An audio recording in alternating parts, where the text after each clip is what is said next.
Boa tarde, aqui estamos para mais uma edição de Visão de Jogo, falar de futebol. A moderação é quem tem a posse de bola, com o Nuno Vieira, a Sofia Oliveira e eu, Luís Freitas Lobo. Numa semana em que Benfica e Sporting venceram os seus jogos tranquilamente. Benfica 4-0 ao Famalicão, o Sporting 3-0 num jogo que se esperava mais difícil. O Rio Ave, sem o seu ponta de lança Clayton, esteve talvez demasiado dócil em relação àquilo que é habitual, e o Sporting ganhou jogando bem. E o Porto perdeu em Barcelos 3-1, com o último minuto do jogo incrível, em que o Porto faz 2-2 e de repente, puxando a fita atrás, encontrou-se um penalti e o Gil passou para 3-1. Um momento em que Vítor Bruno estava a puxar a equipa ainda para tentar ganhar o jogo, de repente transformou-se num 3-1 e afundou-se no banco, basicamente com olhos pregados no chão, e percebeu que estava ali quase o fim da linha, e viu o que aconteceu. De madrugada o Porto decidiu despedir o treinador num processo, e eu vou lançar também a vossa opinião, num final de noite em que se ficou a dúvida exatamente o que teria acontecido, porque o que apareceu foi que André Vilas-Boas tinha chamado a equipa toda, não é? Os jogadores todos, de madrugada para o Dragão, mais a equipa técnica. Parecia ser um sinal de reunir o grupo e unir o grupo, mas foi um sinal, afinal, que era o fim da linha para o Vítor Bruno. Nuno, queres pegar no tema? Como é que pegas neste tema e talvez também por este último detalhe de reunião de todo o grupo e sai o treinador? Sim, boa noite Sofia, boa noite Luís, boa noite aos ouvintes da TSF.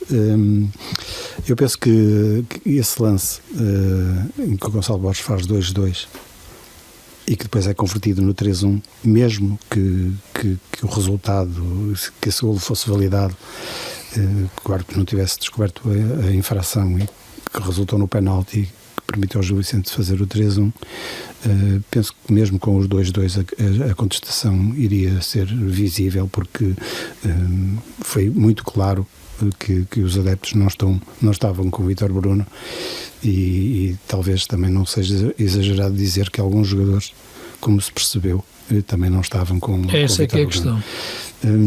A chamada realmente é surpreendente, a chamada do Presidente com toda a estrutura e com todo o plantel, incluindo os não convocados, realmente achavam muitos observadores adeptos que seria esse toque a reunir, uma palavra talvez de confiança, de união do grupo, e vamos em frente todos juntos, e porque temos um jogo muito importante na quinta-feira para ganhar e que pode ser determinante nas nossas ambições nas provas europeias. Mas o que resultou daquele encontro foi o despedimento de Vítor Bruno, com um curto comunicado tornado público às 2 da manhã. Penso que acaba por ser uma situação inevitável perante aquilo que aconteceu em Barcelos, perante o que tinha acontecido com o Nacional, perante os resultados e a falta de empatia que havia entre Vítor Bruno e a massa associativa, que se percebeu em vários jogos no Dragão e naquela derrota em Moreira de Cónegos. Aquela recepção de ontem não estava a ver que condições teria Vítor Bruno quinta-feira de entrar no estádio do Dragão para um jogo importante e sentar-se no banco para orientar a equipa.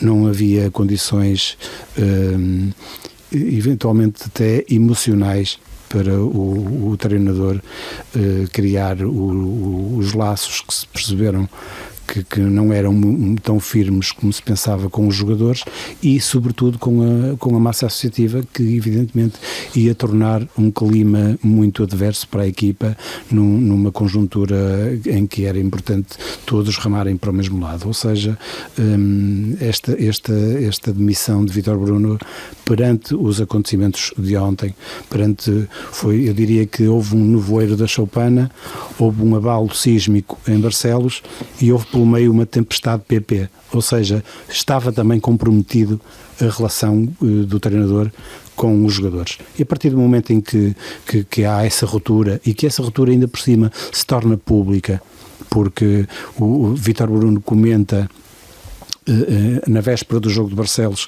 que só é convocado quem vai com tudo, quem está comprometido, e depois no dia seguinte o a comunicação social dá conta de que PP é afastado dos convocados por opção, e no final do jogo, de uma derrota, se calhar com algum descontrolo emocional de muita gente na estrutura do Porto, como se percebeu não só no final do jogo pelas reações de alguns jogadores, mas também pela reação de Vítor Bruno ao comentar muito abertamente, o que não é normal. Esses assuntos devem ser mantidos entre as quatro paredes, numa estrutura do futebol profissional ao mais alto nível, e num clube como o Futebol Clube Porto, que habituou as pessoas a gerir as situações de forma o mais discreta e silenciosa possível. Vítor Bruno desmascara, digamos assim, a situação, diz que PP se auto-excluiu, e ainda mais surpreendente para mim é PP reage no imediato. Não é também normal termos um jogador a responder ao treinador nas redes sociais, num comentário que logo depois, pouco depois apagou, mas a explicar o mal-estar, e que tinha estado toda a semana a treinar à parte por ter rematado com força, marcado um golo numa baliza com força. Ou seja, não é normal, nada disto foi normal, nada disto é normal no Futebol Clube Porto. Portanto, perante tantas situações pouco vulgares, até algumas situações chega a ser caricato, esta troca, comentários público entre jogador e treinador. Perante isto, penso que não haveria condições para Vítor Bruno continuar. Sofia, citar hoje que a Sofia está fora do estúdio por razões do boletim clínico. Está fora de jogo. Que foi colocado a circular. Portanto, uma espécie de Renato Seixas aqui da visão de jogo. Ao menos divulgaram o boletim clínico. Exatamente, mas estás em condições, no entanto, de emitir a opinião. O que te pareceu todo este processo, e se era, como diz o Nuno, também uma decisão inevitável? Bom, antes de mais, olá a ambos e boa noite a todos os que nos ouvem e a todos os que ainda nos vão ouvir, se ouvirem em podcast. É uma situação, eu diria, previsível. Acho que ninguém está propriamente surpreendido com o despedimento de Vítor Bruno, ninguém está propriamente surpreendido porque houve sinais, houve muitos sinais, e houve sinais dentro de campo, houve sinais fora de campo, dentro de campo pelas exibições, fora de campo pela ruptura que foi tendo com alguns jogadores, e queria pegar por aí, porque acho que ao longo do tempo fomos falando muito dos sinais dentro de campo, mas queria pegar na questão dos sinais que se foram tendo fora de campo, porque às vezes esta questão das lideranças e da forma como os treinadores lidam com os jogadores é muito debatida, e eu gostava de expor a minha visão sobre o assunto. Ou seja, eu acho que quando se chega ao limite de ter a necessidade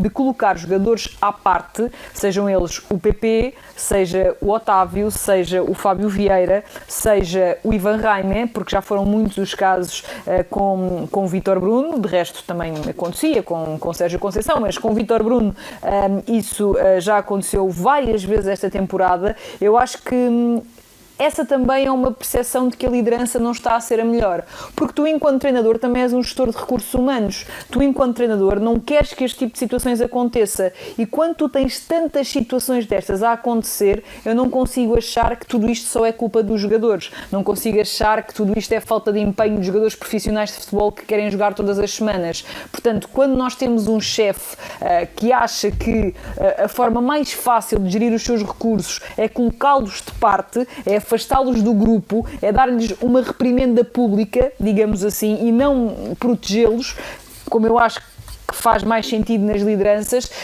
a coisa não pode estar propriamente saudável.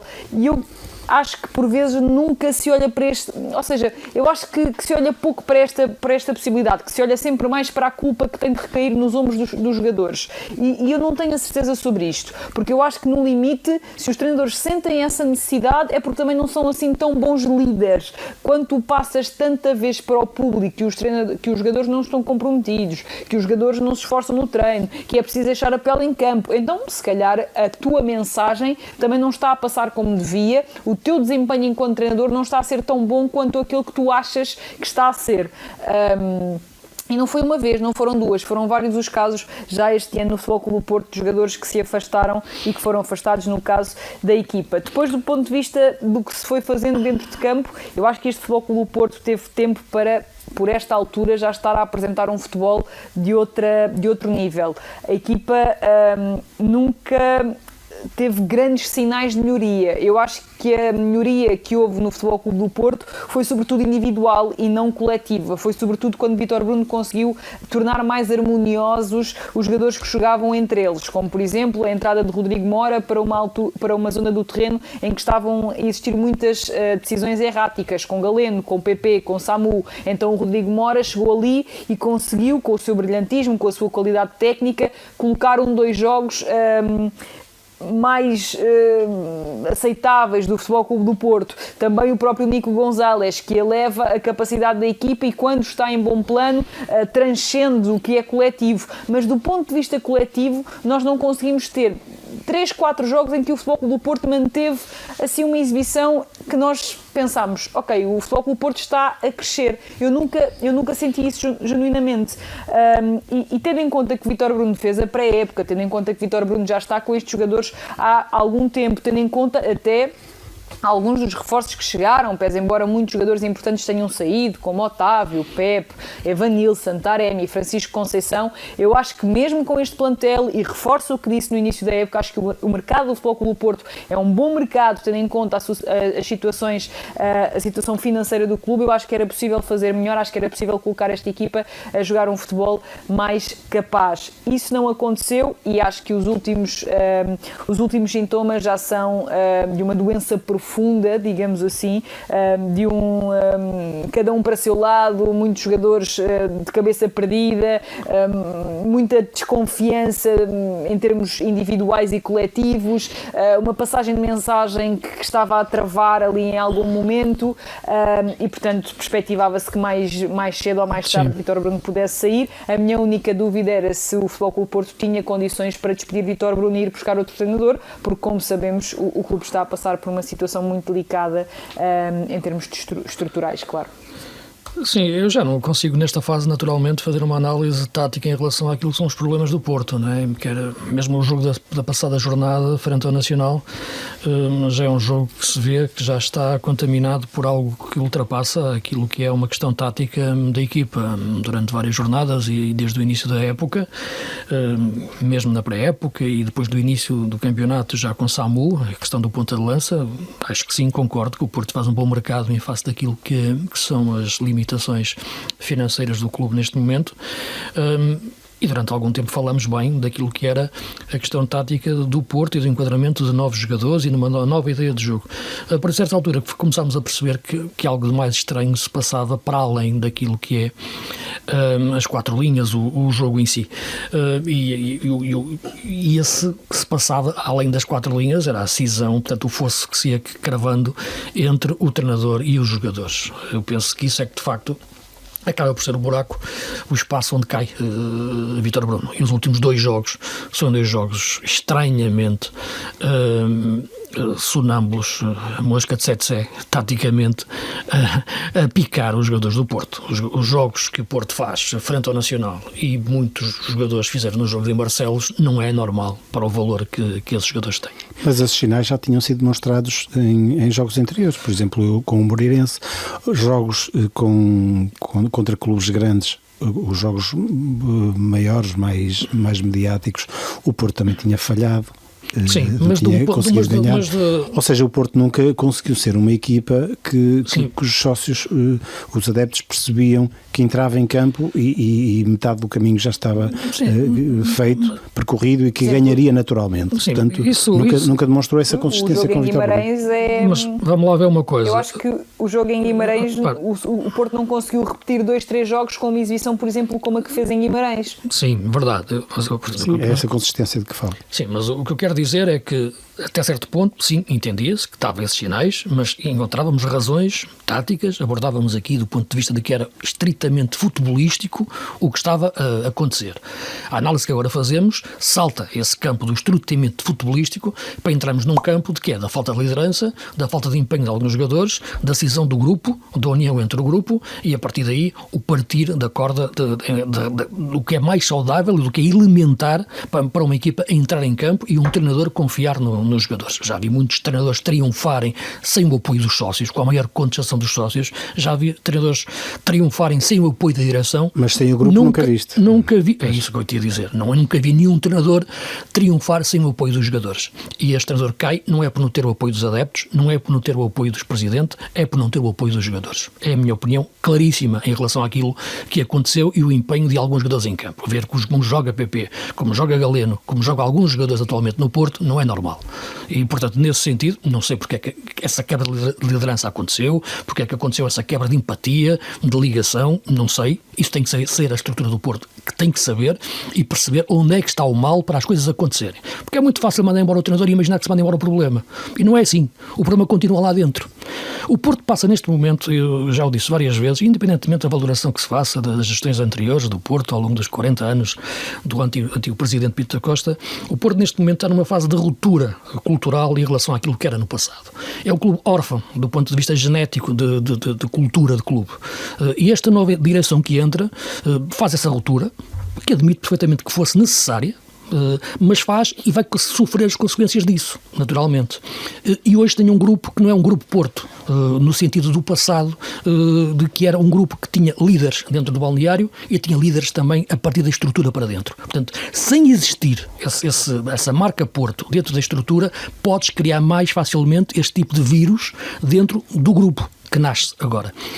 E por isso... Desculpa interromper-te. Diz-me o que é que tu entendes por marca Porto? Ou seja, o que é marca Porto é uma coisa muito simples. A marca Porto é uma coisa muito simples e existe antes de teres nascido, que é algo que tem a ver com a construção de uma identidade daquilo que é um clube, daquilo que é uma região e daquilo que é uma relação entre jogadores, treinadores e estrutura, presidente e estrutura de futebol que cria um grupo e os jogadores que são catalisadores dessa forma de ser e estar dentro desse grupo e que impede que qualquer jogador tenha uma atitude como teve ontem o PP ou outros jogadores no passado recente.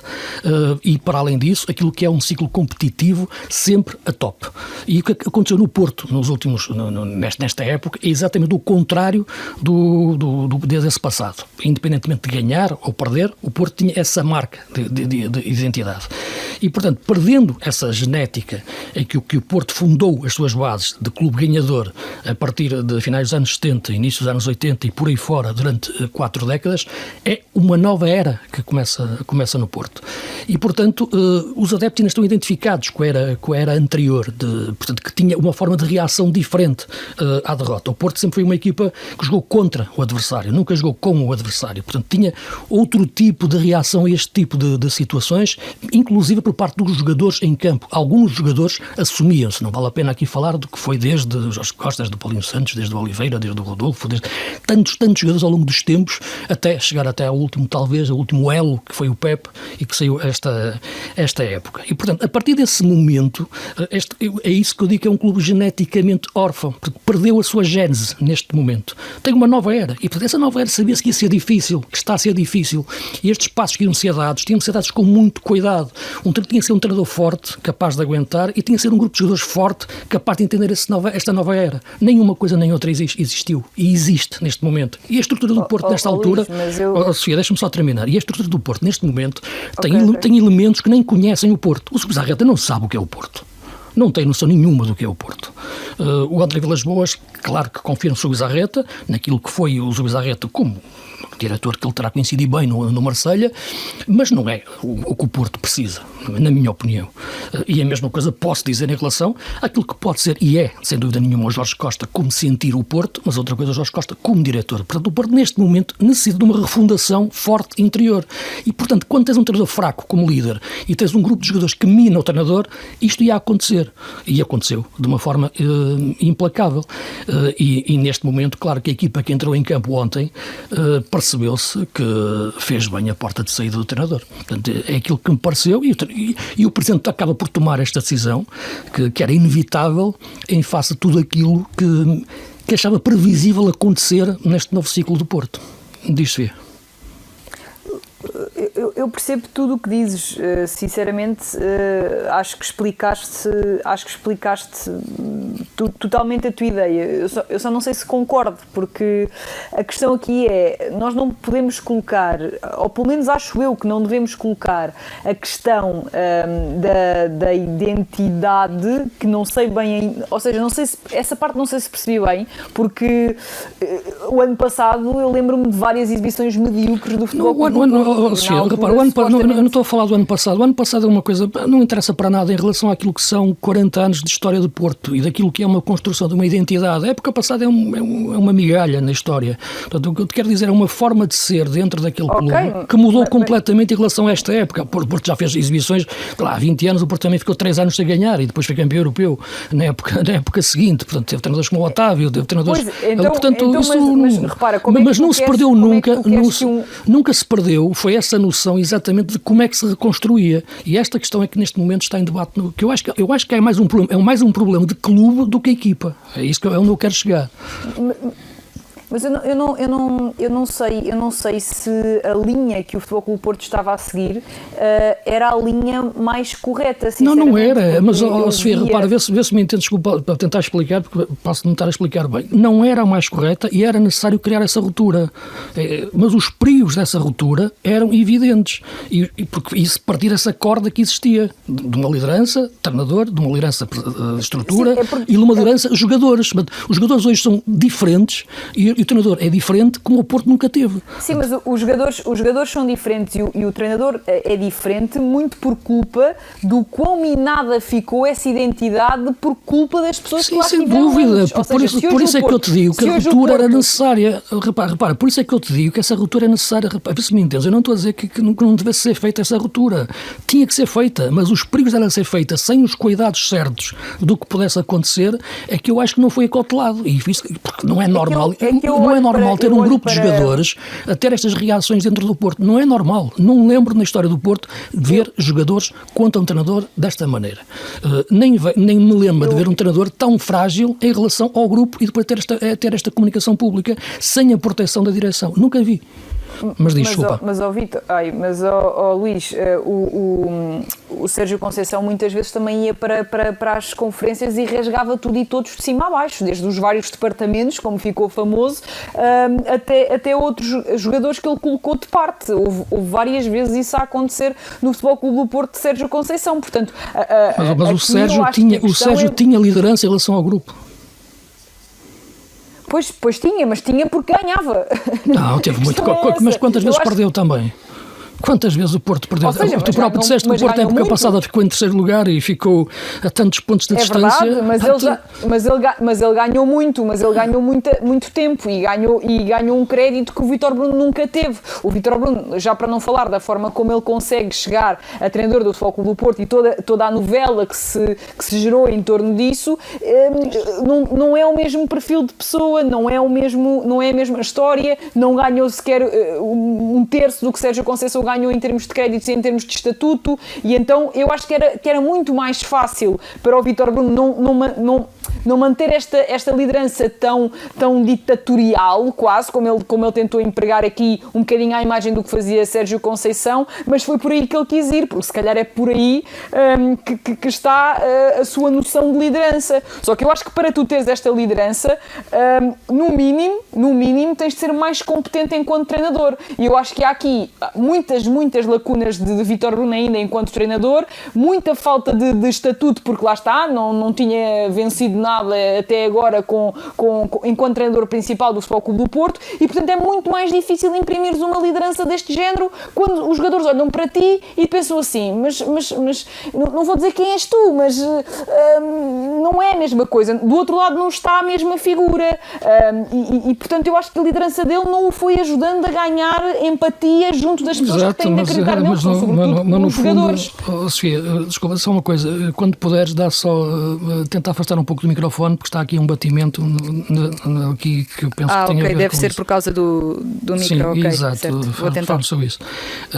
Sim, é verdade o que estás a dizer e acho que vai ao encontro também daquilo que eu estava a referir em relação ao perfil que estás a traçar do Vítor Bruno.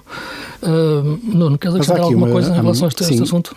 Há aqui uma gestão de egos também que é necessário observar e que Vítor Bruno não teria a experiência, não tem a experiência enquanto líder de uma equipa técnica de um clube de topo em que todos os jogadores, mesmo os que não são, acham que são craques e chegam a este patamar e todos querem jogar e há aqui uma gestão não só de recursos, porque só podem jogar 11, aquela conversa do costume, mas a gestão do grupo de trabalho também nem sempre foi bem feita e acho que esta questão inicia-se muito antes, inicia-se na altura da campanha eleitoral em que o Vilas Boas assume uma ruptura total com o passado, convence os sócios, ganha as eleições, fala logo que a situação está muito difícil, mas que o Porto vai ser campeão, aposta em Vítor Bruno, eleva bastante as expectativas, quando na realidade, apesar do esforço na contratação dos jogadores que de facto dotaram o plantel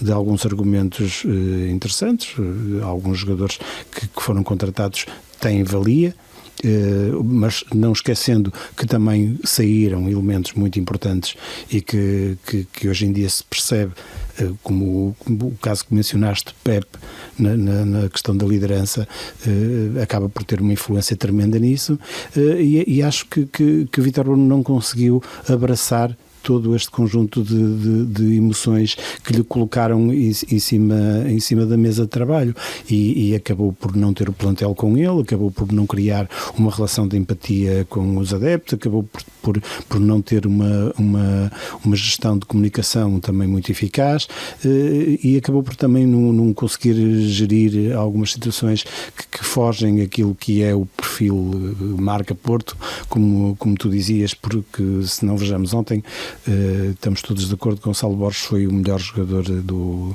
Porto, tentou agitar o Gonçalo Borges, que até é uma espécie de patinho feito, os adeptos não gostam muito dele, e ele acabou por agitar o jogo e depois no fim é ele que dá a cara, até demonstrando quanto a mim alguma maturidade, mas depois se acaba por dizer que agora é que vocês vão ver os homens no balneário, quando na realidade a questão é, então não teria num jogador a Futebol Clube Porto, como o jogador de clube grande, não tem de ser vistos homens desde o início da época, tem de ser vistos homens sempre, não é agora ao fim de 8 derrotas com que sai Vítor Bruno do Porto, ao fim de 29 jogos, salvo o erro, em que o Porto marca 60 e poucos golos e sofre quase 30, ou seja, são números que acabam por conduzir a esta situação inevitável da saída de Vítor Bruno, com um conjunto muito alargado, demasiado alargado de fatores que não lhe deu condições de continuidade.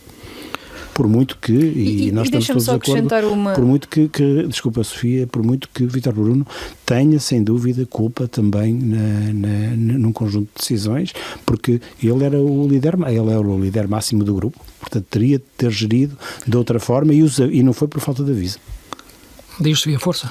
Eu queria só acrescentar duas coisas. A primeira é que eu concordo com o Nuno quando diz que o Vítor Bruno não soube, o André Vilas Boas não soube gerir as expectativas do ponto de vista comunicacional, porque eu acho que aquela vitória na Supertaça, nos moldes em que ocorreu, agigantou um bocadinho a onda de euforia em torno de uma equipa que estava, de um clube, nem é de uma equipa, de um clube que estava no ano zero e deveria encarar esse ano zero como tal e não como o objetivo é o título. Eu percebo que seja difícil num clube como o Porto, habituado a vencer, não apontar ao título, mas se calhar fazia bem gerir essas expectativas de uma outra forma e não, por exemplo, não ter declarações como as que Vítor Bruno teve relativamente à Liga Europa, em que se percebeu logo ali algum frisson entre o presidente e o treinador relativamente ao facto de o Vítor Bruno ter dito que era um jogo de cada vez e André Vilas Boas ter referido que queria vencer a Liga Europa.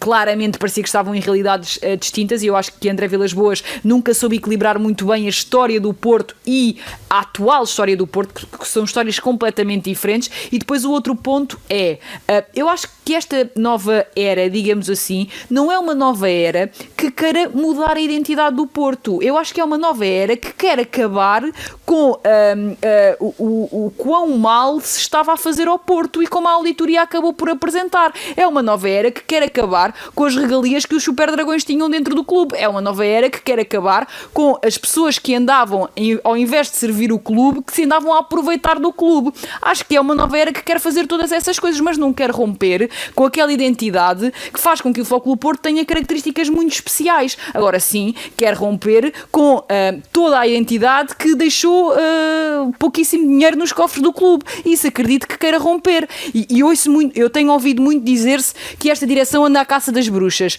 Não anda à caça das bruxas, porque as bruxas não existem. As pessoas que fizeram mal ao Futebol Clube Porto existem e provavelmente vão ser chamadas à razão por isso. Agora, bruxas não existem, portanto isto não é uma caça às bruxas, isto é uma caça a pessoas que efetivamente fizeram mal ao Futebol Clube do Porto. Ok, vamos avançar para outros temas, embora sim, naturalmente, é aquilo que referia. Eu penso que é uma nova era que naturalmente que era necessária iniciar.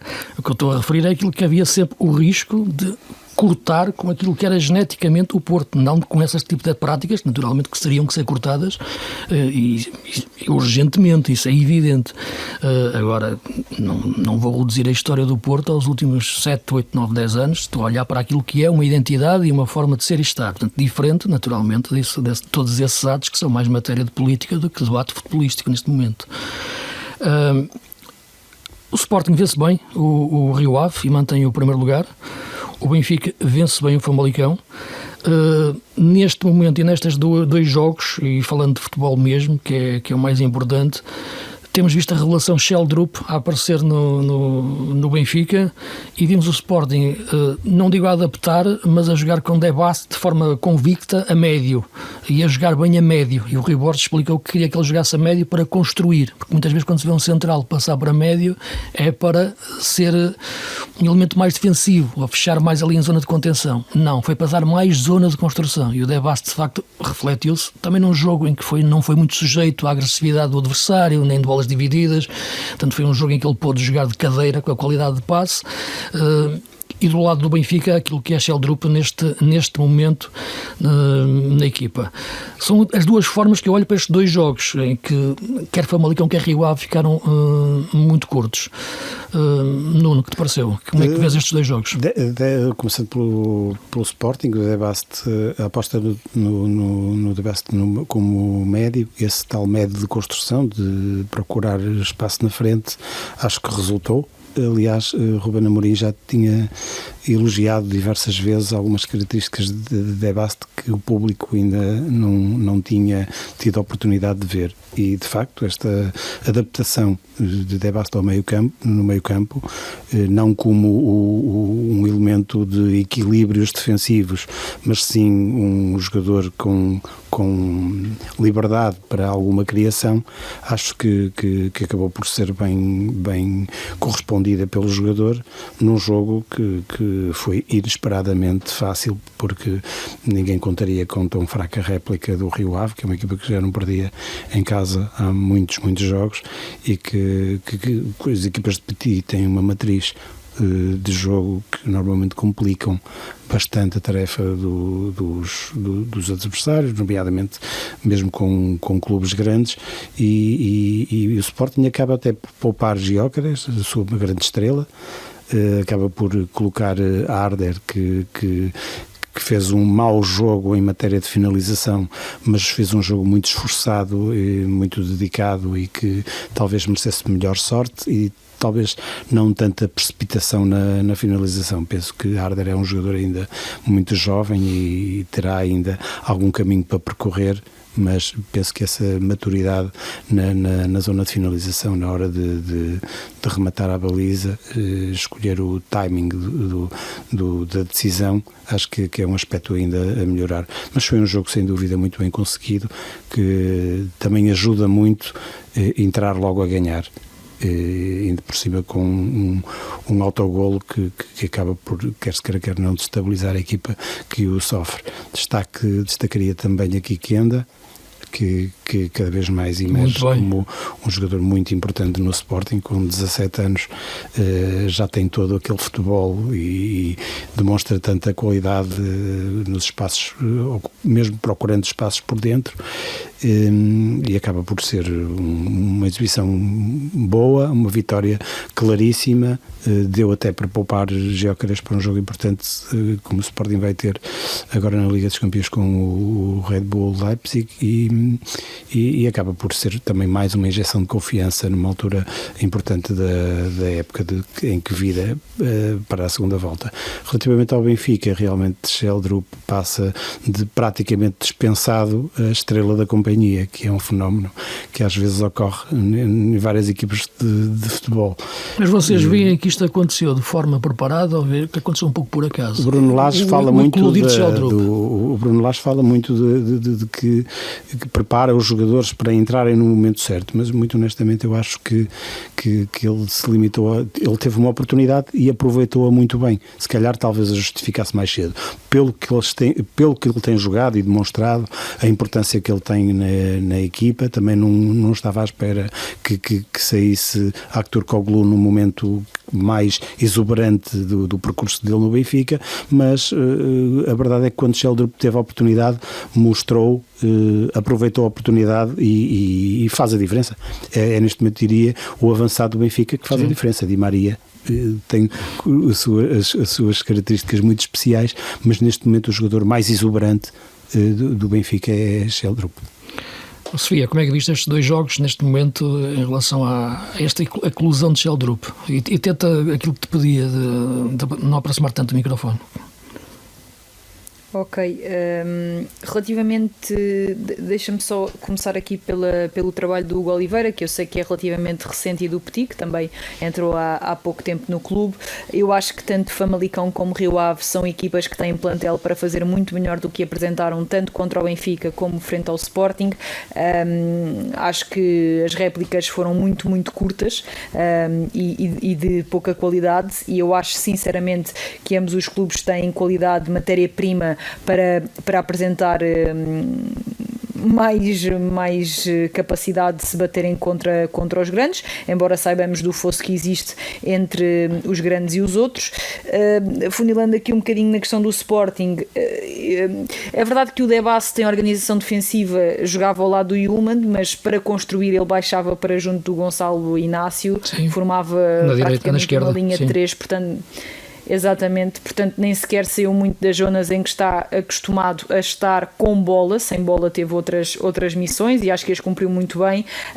O Debassi tem uma qualidade de passe brutal, para mim é o melhor central da Liga com bola, e foi muito importante tanto na variação do centro de jogo como nos passos verticais que meteu, até em algumas conduções de bola, saída de pressão. É de facto um jogador espetacular na minha opinião. Gonçalo Inácio também faz muito bem isso, Sofia. Sim, o Gonçalo Inácio é uma diferença brutal jogar ou não jogar com o Gonçalo Inácio, e o Rui Borges tendia a optar pelo Sant Just e pelo Diomande. Eu estava um bocadinho curiosa se agora com o Gonçalo Inácio disponível ele iria voltar a apostar em Gonçalo Inácio, porque me pareceu dos tempos do Vitória que ele preferia centrais com outro tipo de perfil para uma linha de 4, mas contra o Rio Ave houve esse regresso do Gonçalo Inácio e com uma exibição notável, principalmente porque não teve praticamente trabalho defensivo e conseguiu exibir alguns dos seus melhores dotes, nomeadamente nos passos verticais que meteu, na qualidade que dá à equipa desde trás. Agora, eu gostava de elogiar o Arder, porque eu acho que o Arder realmente pecou bastante na finalização, mas em termos de tudo o resto fez quase tudo bem. Os movimentos que ofereceu contra a linha defensiva contrária, os passos que abriu, a forma como atraiu, por exemplo, vários jogadores do Rio Ave antes do remate de Kenda à barra da baliza, a bola que deu ao Trincão quando recuperou na meia esquerda, subido, e depois permitiu que Trincão fizesse o remate para uma grande defesa do Mista. Aliás, o Mista faz uma exibição exibição espetacular, e eu acho que é um miúdo que, se jogar mais vezes naquela posição, pode realmente aperfeiçoar as lacunas que tem e que são próprias da idade, e claro, tem de perder um bocadinho aquele nervo, aquela parece que sensação de que tem de rematar de todo e qualquer lado, não é verdade? E ele já demonstrou que tem variabilidade na finalização, portanto, se ele ganhar um pouco de calma nesse momento, que eu acho que não é uma coisa assim tão difícil de adquirir, acho que está ali uma boa solução para o médio e longo prazo do Sporting. E depois dar apenas uma nota a Maxi Araújo, que eu acho que se sente confortável como lateral esquerdo, portanto olho muito mais lateral esquerdo mesmo, como lateral esquerdo do que como extremo esquerdo, partindo de trás para a frente, e que novamente me parece que fez uma boa exibição, embora lá está, a amostra do outro lado tenha sido muito curta na minha opinião. Do lado do Benfica, temos que terminar, Sofia, esse Benfica Famalicão fica novamente marcado pelo talento de Sheldrup, principalmente com a cereja no topo do bolo, que foi a assistência que deu no segundo gol do Benfica, a sua qualidade na definição. Acho que já tem muita para a idade que tem, muita qualidade técnica, mas isso já tínhamos visto.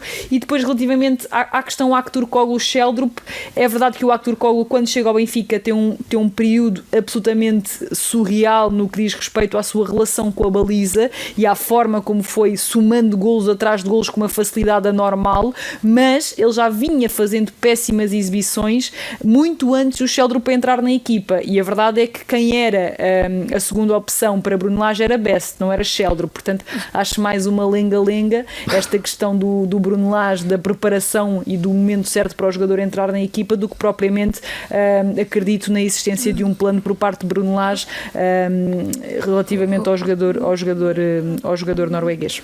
Continuando a falar da jornada, mas agora indo buscar também aquilo que é incontornável, porque está com o mercado aberto, e estando o mercado aberto os jogadores vão entrando e saindo, muitas transferências esta semana, sentiu-se o Vitória e o Casa Pia, equipas que estão bem naturalmente a serem um pouco dilapidadas, e um desses jogadores, o Manu, é a contratação do Benfica. Falou-se ali durante que ia para o Wolverhampton, né?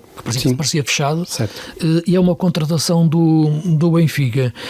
Eu devo dizer, porque também já nas nossas conversas, já desde o início da época, o Nuno não estava presente em algumas, mas certamente ouviu com muita atenção depois. Claro. Ouviste, não é? Sim, claro. Claro que sim. Elogiei sempre aqui muito o Manu, e a Sofia acho que sim também.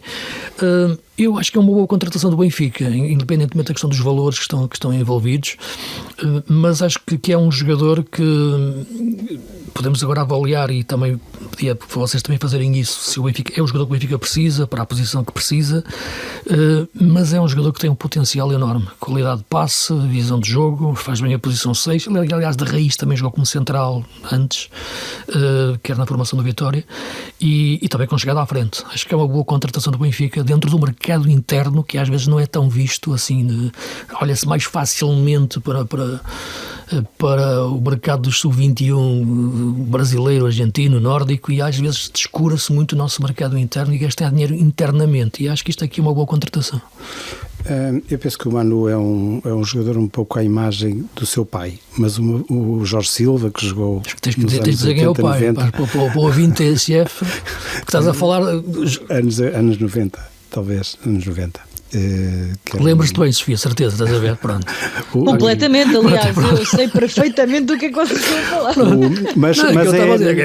Nuno começou a referir, a comparar com os jogadores dos anos 90, mas é a versão, semelhanças talvez na posição, sem dúvida, sim, mas é uma versão claramente muito melhorada do pai. O pai não me levará a mal. Não, também não lembro, acho que não. Porque, é um elogio. Porque sem dúvida que é um jogador lado genético. Exato, fez o seu percurso, como é costume dizer-se, a pulso. Teve um crescimento sustentado no futebol, cumpriu diversas etapas da formação, sempre com muito sucesso, foi sempre sendo destaque nas equipas por onde passava, e este ano não há dúvida nenhuma que teve a explosão dele num contexto muito especial, como é o Vitória de Guimarães, sempre com pressão alta por parte dos adeptos, e penso que é um jogador que está preparado para este salto. Sem dúvida que é um passo muito grande na carreira dele. Agora resta saber onde é que Bruno Lage o encaixa naquele meio campo. É um 6. Que sim, é um 6, não me parece haver nenhuma dúvida disso. Que nunca seria o Barreiro nem o Cockchu. Não, e Barreiro neste último jogo até pisa terrenos um bocadinho mais adiantados. Já tem pisado, Sim, nunca tinha pisado com um golo, ele nunca tinha marcado 3 golos na vida dele, não é? Ele próprio disse esta época não tinha marcado nenhum sequer. Por isso, sim, mas 3 golos num jogo nunca tinha feito. Não, nunca tinha. Por isso eu acho que o Benfica investe muito nesta contratação, porque foi público que Manu esteve praticamente certo no Wolverhampton e subitamente é desviado. Tem muita gente já foi dada como certa no Wolverhampton. Mas é verdade. Eu sei que é verdade, mas o Wolverhampton aparece sempre como um clube. Quando um jogador não sabe para onde é que vai, é para o Wolverhampton. Mas o Wolverhampton tem um scouting em Portugal muito forte. Sim, isso, sim. Aliás, é visível pelo elevado número de jogadores que nos últimos anos teve portugueses. Mas a verdade é que o Manu estava praticamente certo no Wolverhampton, era público, havia um acordo já praticamente selado entre clubes e eu penso que terá sido uma decisão do jogador. Porque para o Vitória o mercado estava feito com a venda de Alberto para a Juventus. E estava também complementado e muito bem, com muito dinheiro, com Caio César para o Al Hilal. Agora a transferência de Manu acaba por ser ainda a cereja no topo do bolo. Sofia, como é que vês o Manu no Benfica? Olha, eu vou começar assim, não achando que é o médio de que o Benfica precisa, melhora o plantel. Sim. Porque eu acho que o Benfica precisava mais de um Thomas Hendel e não de um Manu.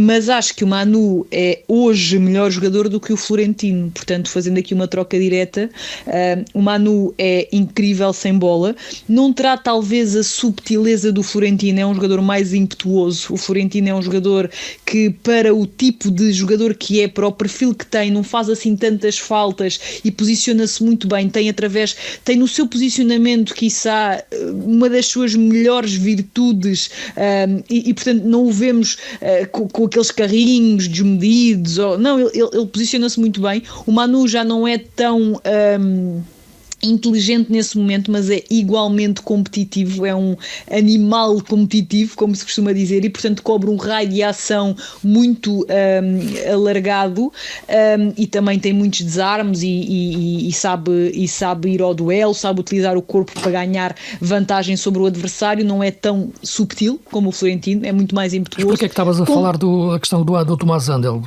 Identifica o Tomás Hendel como um jogador mais construtivo, fino, de saída, era isso que querias dizer?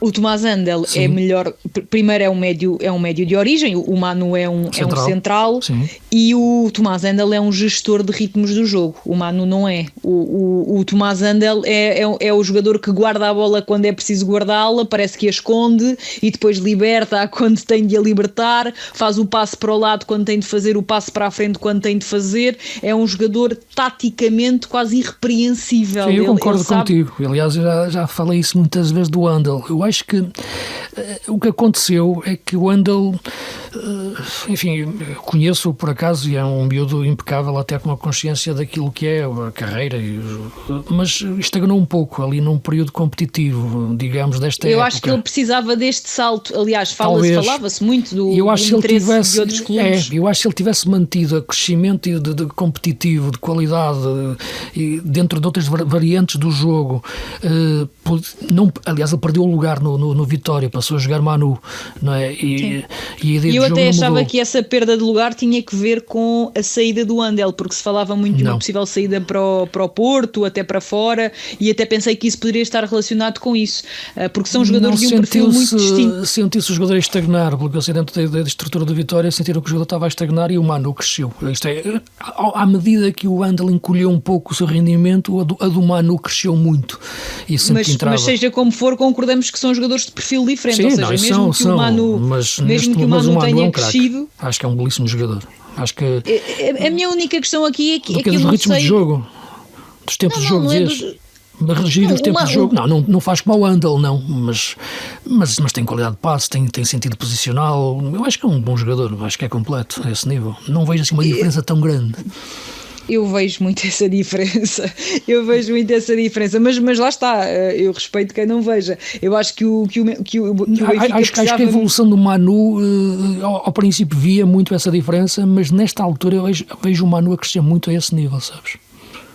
Pronto, também vamos perceber com mais clarividência o impacto do Manu para um encaixe de jogo completamente distinto. O Benfica jogar no Benfica requer coisas que jogar no Vitória, com todo o respeito, e mesmo que o Vitória assuma muitas vezes o jogo, mas a predisposição do adversário nunca é igual, os espaços que concede, tudo isso não tem comparação, e vamos perceber como é que o Manu se adapta. Eu acho que a Premier League era um habitat brutal para ele, porque lá está, porque ele tem realmente esse raio de ação e é um jogador à Premier, na minha opinião.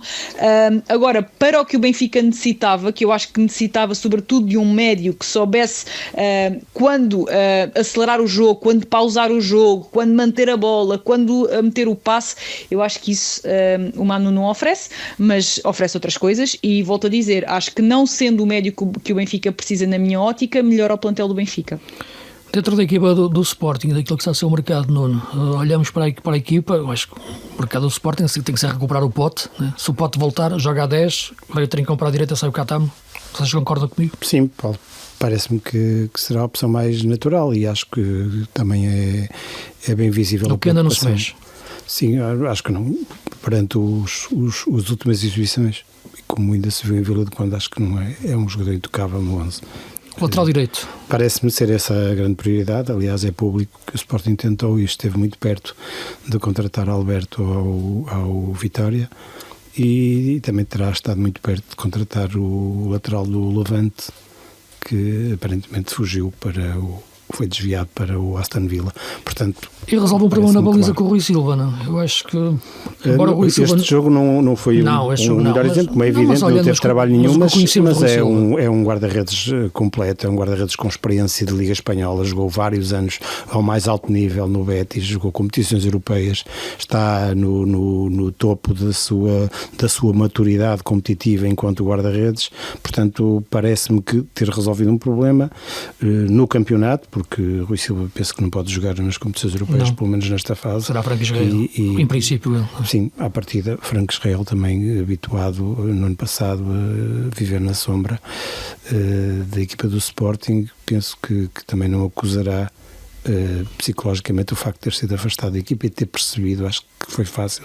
É fácil perceber que a opção de Rui Borges é Rui Silva e não é Franco Israel, mas terá que ser Franco Israel a jogar agora nas competições europeias, mas não será por aí que o Sporting terá problemas. Acho que resolve muito bem essa questão do guarda-redes e dá uma estabilidade, sim, uma consistência como se calhar há muito não se via. Tentar, se bem dizia, enquadrava também a questão do Manu na forma de jogar do Benfica, também é importante ver isso, e a questão do lateral direito para a forma de jogar do Sporting agora com o Rui Borges, que é muito diferente, encarar o que o Sporting precisa para um lateral direito agora, diferente do que era no tempo do Ruben Amorim ou até daquele período do João Pereira. Portanto, agora precisa de um lateral direito diferente, não? Um defesa lateral direito. Aliás, há pouco, quando estávamos na parte final e já não me estavas a ouvir, Sofia, estavas a falar do Max Araújo, eu estava a concordar contigo, sobretudo que o Max Araújo tornou-se melhor defesa lateral, porque um ala já era bom, agora ele está a defender bem, está mais agressivo, sai bem para o jogo, não perdeu nada do que tinha e está a defender bem numa linha de 4, não é? Quando ele chegou cá para ser um lateral numa linha de 3, às vezes até a jogar na frente, que o Ruben às vezes meteu na frente, e portanto agora o que o Sporting precisa é de um lateral diferente em termos de características para jogar numa linha de 4, não é? E acho que nesta equipa atualmente, para o modelo do Rui Borges, é talvez a posição que necessita mais ser reforçada. Eu acho que o Maxi Araújo para a ala podia crescer com o Ruben Amorim. Para lateral está bem e acho que para o nível do nosso campeonato chega bem.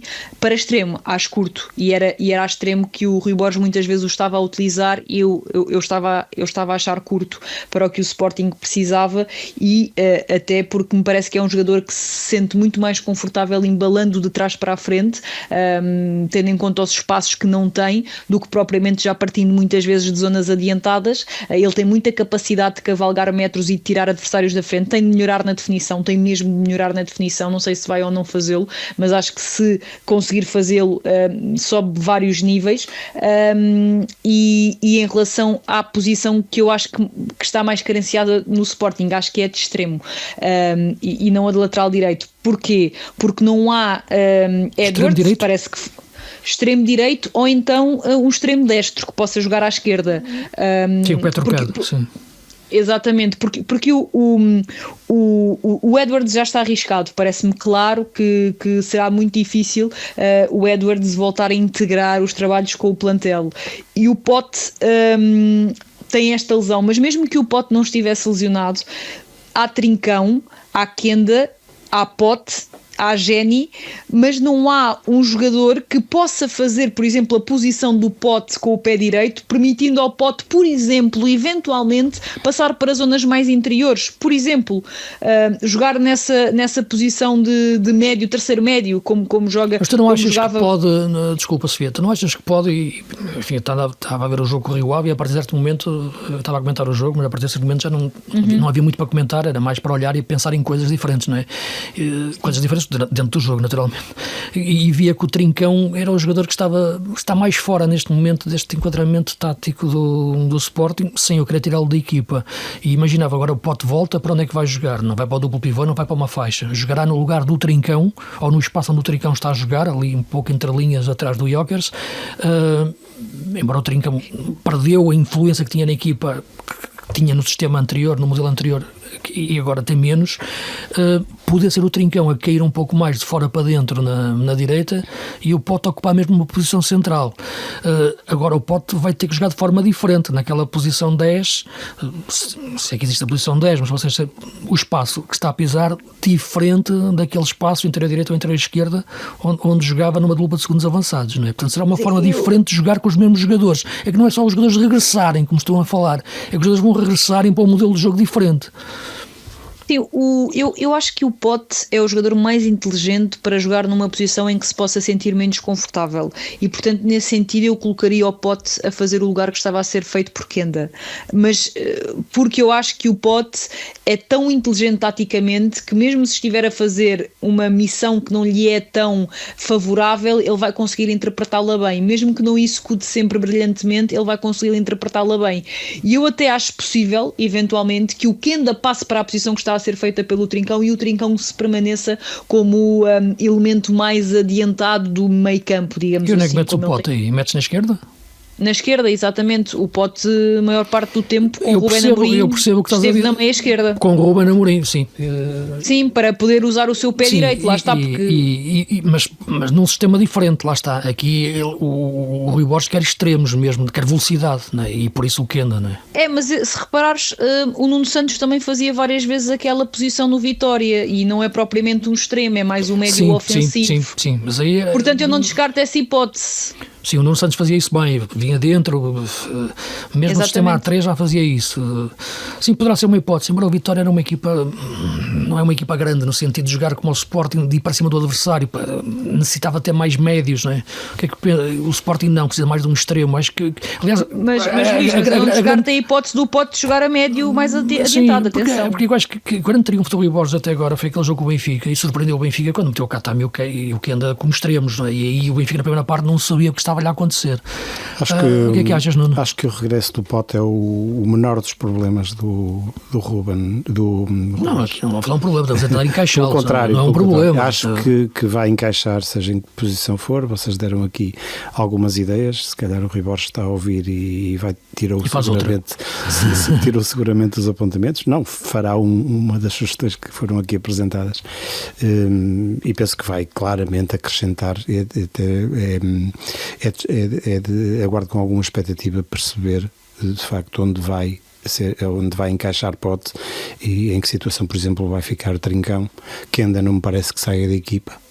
E aguardemos, que resta seguramente muito pouco tempo até ao regresso de Pote. E há jogos em que, por exemplo, podem jogar Morita Yulman e Bragança no meio campo. Por exemplo, podem jogar os 3 em simultâneo, podem ser os 3 médios do meio campo de Rui Borges. E ali houve aquela parte final do jogo com o Rio Ave, embora o jogo estivesse decidido, em que o Rui Borges, quando mete o Daniel Bragança, sai o Catamo na altura, Tricão vai para a direita, faz ali um meio campo a 3. Ele pede mesmo para fazer um meio campo a 3 e isso pode acontecer mais vezes no Sporting esta época. Estamos mesmo em cima da hora, temos aqui mais um minuto ou dois. Vocês querem citar alguma coisa desta jornada, além dos clássicos? Diria grandes? que O Braga aproximou-se um pouco, mesmo com exibições talvez que não satisfazem o Carvalhal, o Braga ficou a 6 pontos de terceiro lugar. Sim, foi um presente em dia de aniversário, mesmo em cima da hora, e depois com um final assim um bocado agitado também. Sim, porque o Estrela fora de jogo é uma coisa. Ainda marcou um gol que seria o empate. Diria também que estou de acordo com a Sofia quando há pouco mencionou que Famalicão e Rio Ave têm jogadores para estarem um bocadinho mais acima. Tem mesmo. Sim, e em especial o Famalicão, diria mesmo. E até o nível de jogo tem que subir. Que o Famalicão, mas acaba de perder, é notícia hoje, acaba de perder Zaidu, que acho que todos concordamos que era um jogador fundamental, vai para a Arábia Saudita jogar no Al-Fateh de José Gomes, que vai em último do campeonato, levou 9-0, tem apenas 6 pontos e perdeu 9-0 com o Jorge Jesus. Portanto, vai garantidamente com uma ambição desportiva muito forte jogar no último classificado da Arábia Saudita, que praticamente deixou divisão. E o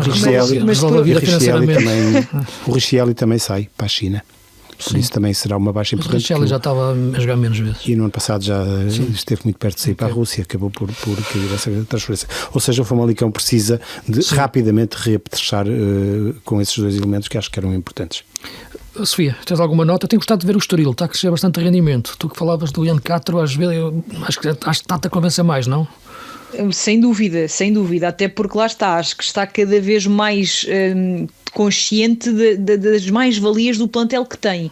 Isso é importantíssimo. Deram-lhe tempo para ele também compreender a própria cultura do clube, a identidade do clube, mas nós conseguimos aqui destacar muito bem as diferenças entre o primeiro período do Ian Castro e o período atual. Acho que o próprio treinador está a crescer. Mas deixa-me dar nota para o Nacional, porque eu acho que acho que com todas as dificuldades que vai tendo, com de facto um plantel que sabemos está muito longe de ser um plantel apetrechado, o trabalho do Tiago Margarito tem de ser valorizado e conseguiu montar, eu diria, um 11 competitivo, não só pelas suas individualidades, mas também pela qualidade coletiva, e foste tu que chamaste a atenção para esse jogador. O Soumaré é de facto um médio que para aquele nível consegue acrescentar muita coisa, do Braga.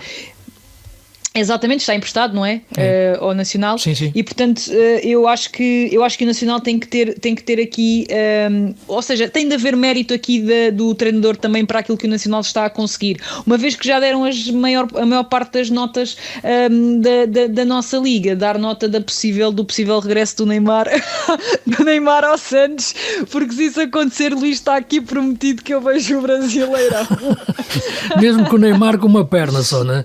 Sim, fica prometido, é a minha promessa, eu tinha que dizer isto aqui, porque fica vou cobrar isso.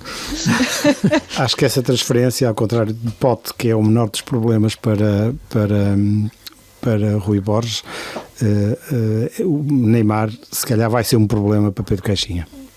O teu amigo Pedro Caixinha. Temos que ter aí um dia o Pedro Caixinha aqui entrar ao vivo para falar, para comentar isso. Nosso amigo Pedro Caixinha, um grande abraço para ele, que sei que nos ouve também. Um beijinho para o Pedro, E vai triunfar no Santos, Vila Belmiro, terra do Pelé. Portanto, e o Neymar também. Estamos em cima da hora, portanto, vão-nos continuando a ouvir na próxima semana, CBN Podcast. O Campeonato Argentino está parado, vai regressar em breve também, para contar-nos histórias de futebol em estado puro. E sigam-nos sempre na sua plataforma preferida. Isto já sei que às vezes demora a entrar um pouco o podcast, mas entra, e portanto e está garantido que nos tempos próximos vai sair mais cedo. Portanto, taticamente acho que as coisas estão-se a resolver. Um grande abraço a todos e já sabem, o futebol esteja convosco.